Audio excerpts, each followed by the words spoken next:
قیامت کے قائم ہونے کے لیے مختلف انداز میں اپنے بندوں کو سمجھاتا ہے، اور کہ یہ بندے میرے قریب ہو جائے اور میرا قرب لے سکے، بار بار مختلف طریقوں سے مختلف انداز سے سمجھاتا ہے۔ تو اللہ رب العزت جو مختلف انداز میں بتا رہا ہے اور مجھ اور آپ کو سمجھا رہا ہے اپنے قریب کرنے کے لیے، اور اس کے لیے متکلم جو ہے اللہ رب العزت خود کلام کر کے قسمیں بھی اٹھاتا ہے یقین دلانے کے لیے کہ تمہیں یقین آ جائے کہ قیامت آنے والی ہے، تجھے میرے سامنا ہونا ہے، اور تمہارے اچھے اعمال کا برے اعمال کا ان سب کا حساب کتاب ہونا ہے۔ اور قرآن مجید میں مختلف جگہ پر اللہ رب العزت نے بار بار فرمایا من جاء بالحسنۃ فلہ عشر امثالها ومن جاء بالسیئۃ فلا یجزی الا مثلها وهم لا یظلمون، جو ایک نیکی لے کر آیا ہے اس کے لیے 10 نیکیاں ہیں، اور جس نے گناہ کیا ہے، برائی کی ہے، اس کو اس کا بدلہ ضرور ملے گا اور کسی پر ظلم نہیں ہوگا۔ اور فمن یعمل مثقال ذرۃ خیرا یرہ ومن یعمل مثقال ذرۃ شرا یرہ، ذرے برابر کی نیکی کی ہے اس کا بدلہ بھی دیا جائے گا، ذرے برابر کی برائی کی ہے اس کا بدلہ بھی دیا جائے گا۔ یعلم خائنۃ الاعین وما تخفی الصدور، وہ اللہ اتنی باریکی کو دیکھتا ہے اور جانتا ہے کہ تمہاری آنکھیں خیانت کو بھی جانتا ہے، تمہارے سینے میں چھپے اور ایک راز کو، ہر ایک بات کو وہ جانتا ہے۔ مختلف انداز میں اللہ رب العزت نے اپنے بندوں کو سمجھایا ہے کہ اے آدم کی اولاد، تم جیسے زندگی گزارتے ہو، یعلمون ما تفعلون، تمہارے اوپر کرامن کاتبین مقرر ہے جو سب جانتے ہیں جو تم کرتے ہو، تمہارے ہر ایک عمل کا حساب کل قیامت کے دن تمہارا رب لے گا۔ اور قیامت کے قائم ہونے کے لیے اللہ رب العزت نے قسمیں بھی اٹھائی، حالانکہ وہ بھی قسموں کا بھی سچا ہے، لیکن میری اور آپ کی فطرت کو رب جانتا ہے تو رب قسمیں اٹھاتا ہے۔ پچھلے جمعے میں تفصیلی گفتگو اس پر بیان ہو چکی ہے۔ تو اللہ رب العزت بار بار مجھ اور آپ کو سمجھانے کے لیے قسمیں اٹھاتا ہے، اور بار بار مجھ اور آپ کو سمجھانے کے لیے کہ قیامت قریب آنے والی ہے، قیامت آنے والی ہے، لہٰذا تم اس کے لیے تیاری کر لو۔ یا ایھا الذین آمنوا، اے لوگو جو ایمان لے کر اتقوا اللہ، ڈرو اللہ سے، ولتنظر نفس ما قدمت لغد، تم نے آگے کے لیے، کل کے لیے کیا تیار کیا ہے، تم نے کل کے لیے کیا تیاری کی ہے، اور کل سے مراد کیا ہے، کل سے مراد قیامت ہے، کہ قیامت کے دن کے لیے تم نے کیا تیار کیا ہے۔ اگر تمہارے اعمال اچھے ہیں تو تمہیں اس کا بدلہ دیا جائے گا،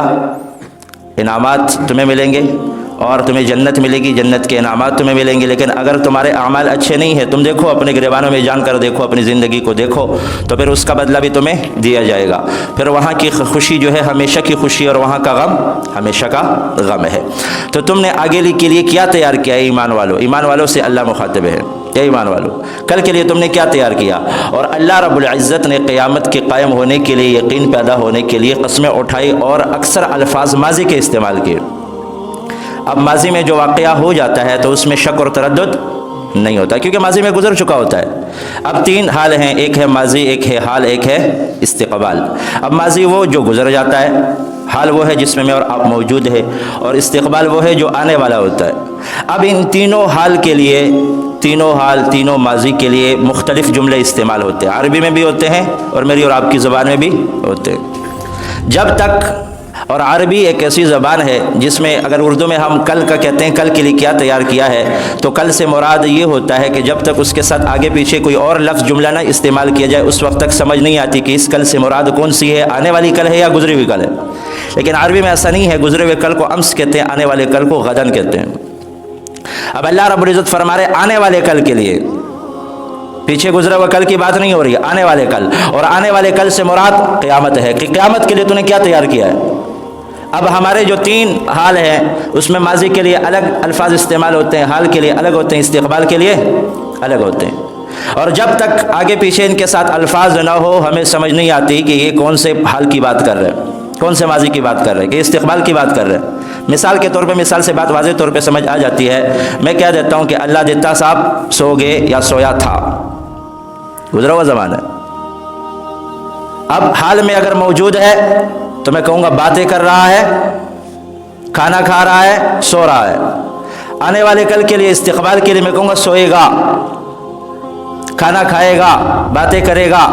اب ان تینوں زمانوں کو ہر ایک الفاظ اس کے لیے مختلف ہے، اور ہر ایک الفاظ جب ان کے ساتھ جملے ملائے جاتے ہیں تو سمجھ میں بات آ جاتی ہے کہ یہ ماضی کی بات کر رہا ہے یا استقبال کی بات کر رہا ہے یا حال کی بات کر رہا ہے۔ لیکن اللہ رب العزت جو قیامت آنے والی ہے ابھی آئی نہیں ہے، ہزاروں سال بعد اس کا ظہور ہوگا اور برپا ہوگی، اس قیامت جو ابھی آئی نہیں ہے آنے والی ہے، اللہ رب العزت ماضی کے صیغے استعمال کر رہا ہے۔ اور یہ کیوں استعمال کر رہا ہے؟ یہ مجھے اور آپ کو سمجھانے کے لیے، جیسے ماضی میں تمہارے ساتھ کوئی واقعہ ہو جاتا ہے اور اس میں شک تردد نہیں ہے، ایسے ہی قیامت میں بھی شک اور تردد نہیں ہے، وہ بھی یقینی ہے اور آ کر ہی رہے گی۔ اب بات سمجھنا، مثال سے بات واضح طور پہ سمجھ آ جاتی ہے۔ میرا اور آپ کا کوئی دوست ہو، آپ کا دوست، اور آپ نے جانا ہے کراچی،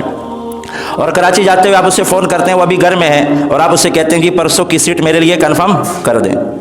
میرا ٹکٹ اوکے کر دے۔ وہ آپ کو فون پہ کہتے ہیں آپ کی سیٹ ہو گئی، آپ کی ٹکٹ کنفرم ہو گئی، حالانکہ ابھی وہ گیا نہیں ہے، دفتر نہیں گیا، نہ کمپیوٹر میں آپ کا نام ڈالا ہے، لیکن اس کا یہ روزمرہ کا کام ہے، اسے اتنا یقین ہے کہ جب مجھے بتا دیا گیا میرا یہ کام ہے لہٰذا ان کا کام ہو گیا، ابھی ہوا نہیں ہے، لیکن وہ اتنے یقین سے وہ کہہ رہا ہے کہ یہ میرا کام ہے لہٰذا ان کا کام ہو گیا۔